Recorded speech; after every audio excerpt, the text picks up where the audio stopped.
iOS 26.3 is officially in testing, and we finally have a confirmed release window. I'm Protech Genius, and today I'm giving you the official timeline and showing you how to get the update before anyone else.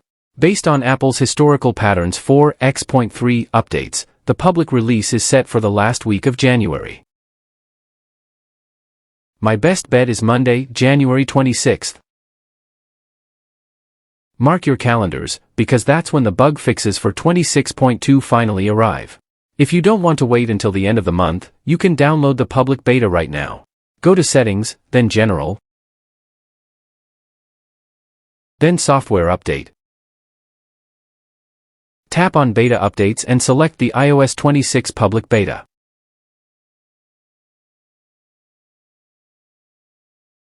The 26.3 build will appear for download instantly. Subscribe to the channel for more iPhone updates. One major new setting in 26.3 is the Transfer to Android tool.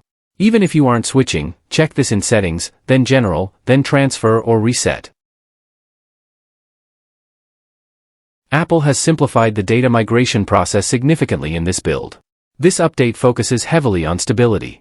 If your iPhone 16 has been experiencing keyboard lag or Face ID issues on 26.2,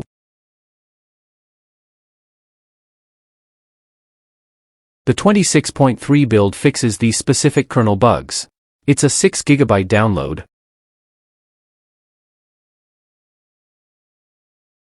so make sure you're on Wi-Fi. After the update, always go to Settings App Store and check for app updates.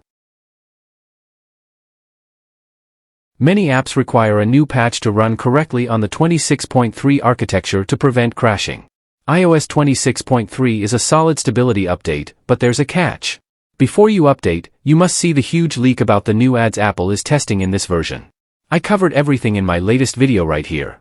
Hit like, subscribe, and click the video on screen now to see the truth about the ads in iOS 26.3.